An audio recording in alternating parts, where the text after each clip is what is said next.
Good afternoon, friends. I trust that we're all okay this afternoon. We thank God once again for His grace and His mercy. We thank Him for the gift of life. This afternoon, we are looking at Genesis chapter 43. Let's find out what happens in Genesis chapter 43. Verse 1 says, "But the famine continued to ravage the land of Canaan.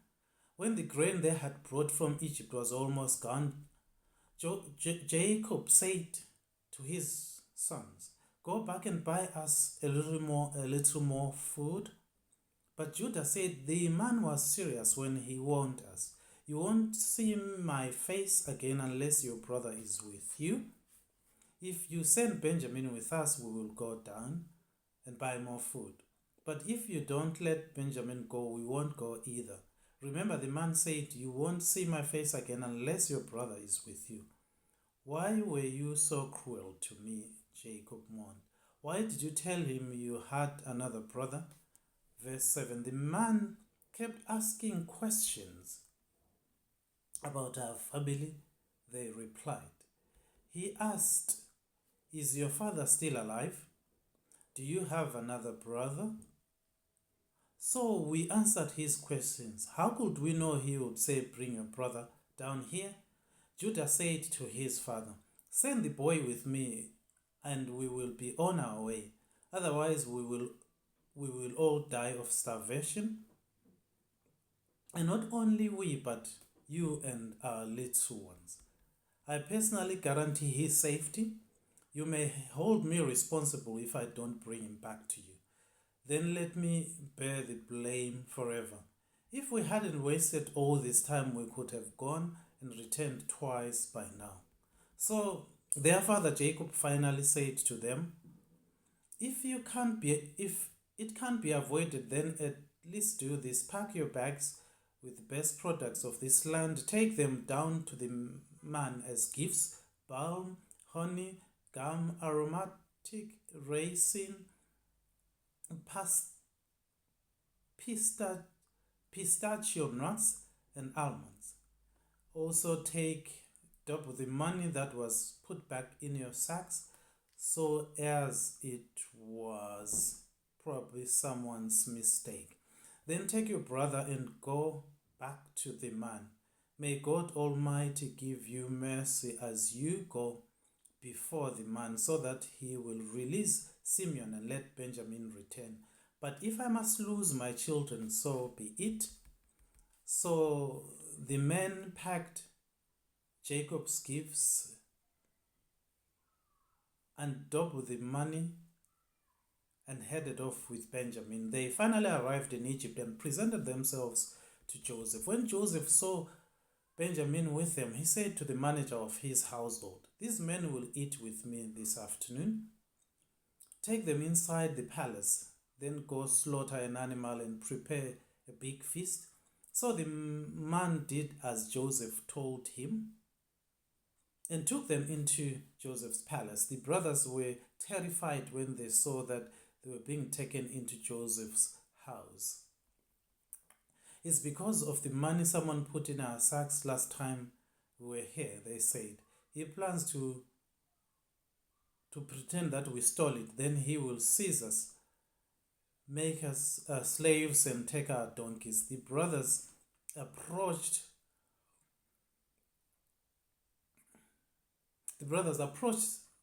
the manager of Joseph's household and spoke to him at the entrance to the palace. 'Sir,' they said, 'we came to Egypt once before to buy food, but as we were returning home, we stopped for the night and opened our sacks. Then we discovered that each man's money, the exact amount paid, was in the top of his sack. Here it is, we have brought it back with us. We also have additional money to buy more food. We have no idea who put our money in our sacks.' 'Relax, don't be afraid,' the household manager told them. 'Your God, the God of your father, must have put this treasure into your sacks. I know I received your payment.' Then he released Simeon and brought him out to them. The manager then led the men into Joseph's palace. He gave them water to wash their feet and provide food for their donkeys. They were told that they would eat there. So they prepared their gifts for Joseph's arrival at noon. When Joseph came home, they gave him the gifts they had brought him, then bowed low to the ground before him. And after greeting them, he asked, "How is your father, the old man you spoke about? Is he still alive?"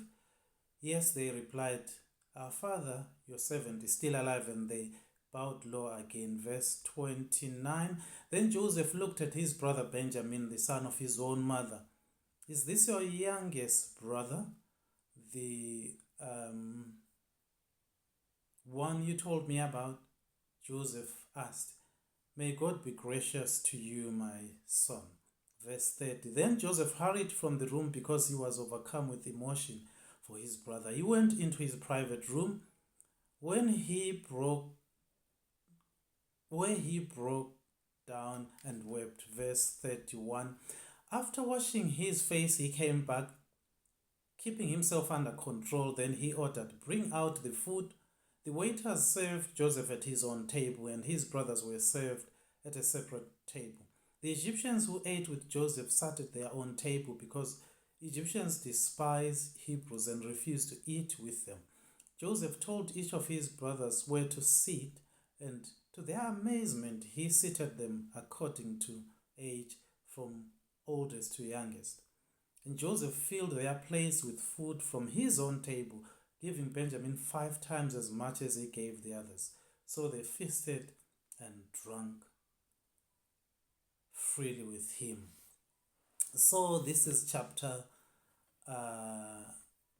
43.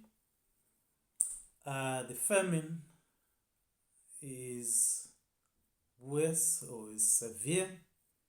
So Jacob tells his boys, says, "Boys, you need to go back and buy more food.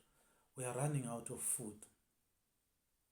Judah says, "Remember that the man said we should bring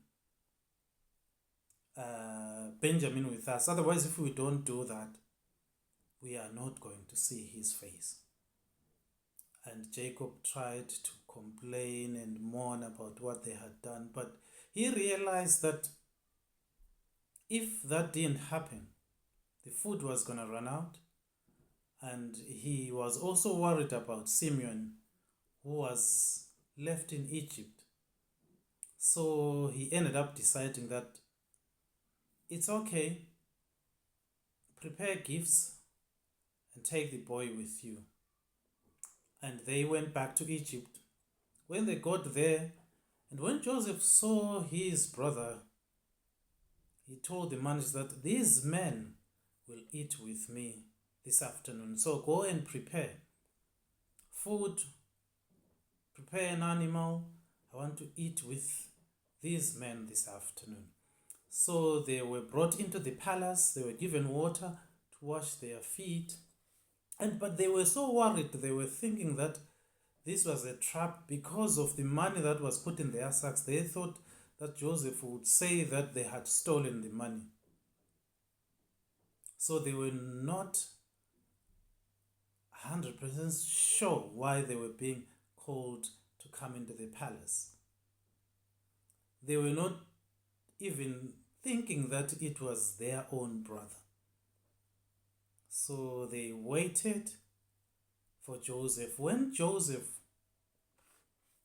was asking them about their father and who their asking about their youngest brother, when they told him that this is him, he was overcome with emotion, and then he went to cry. And came back when he was strong enough. And when he came back, they had a feast, and he served them himself, giving Benjamin more food than any other person. They didn't understand what was happening, but he knew what he was doing. So they had a big feast. What do we learn from this story? We know that the brothers sold Joseph to these strangers, the people that they didn't even know. They sold Joseph. And when they sold him, they didn't even bother to ask them who they were, where they were coming from. And they didn't even bother to say that we live at such a place. So if you take him to wherever you're taking him to, please let us know where he is so that we can check on him. They never bothered. They wanted him dead. And this is what they did to their own brother.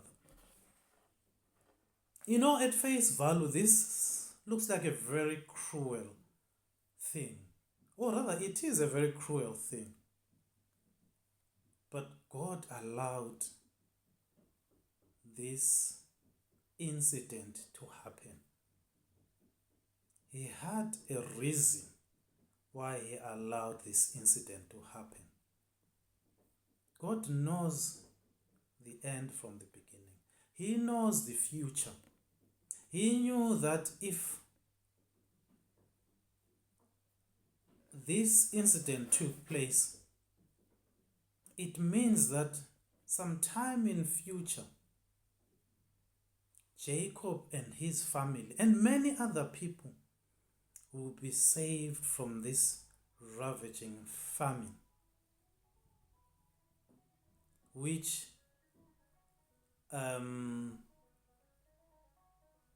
this ravaging famine that affected Egypt and all the countries around Egypt, including the land of Canaan. God knew that this was going to happen. That's why he allowed Joseph's brothers to sell him to the Ishmaelites. And the Ishmaelites sold him to Potiphar. That was the destination that God had designed, or the destination that God wanted Joseph to get to, so that he would help his family and many other people in future. So we can safely say that this incident was designed by God, so that in future Jacob and his family and many other people will be saved from this terrible and severe famine. What do we learn from this story of Joseph? Sometimes things happen in our lives,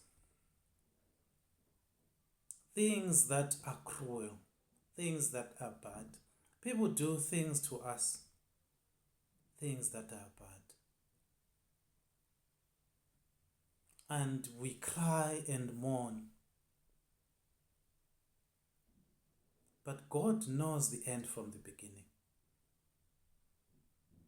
God allows those things so that those things will be lessons in future, or they will be helpful to us or to some other people. Like in the story of Joseph. At face value, everybody thought that this was a very cruel thing. But look at the end result, or the end results.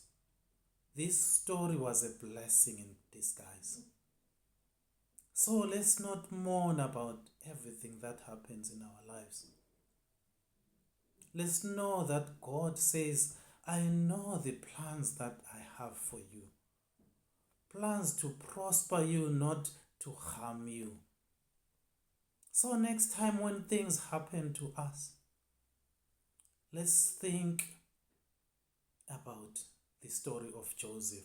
Let's think about this verse from Jeremiah which says, I know the plans that I have for you. Let's put our trust in God. And let's know that whatever happens in our lives, God allows it to happen for a reason. And let's trust Him. Let's trust His guidance.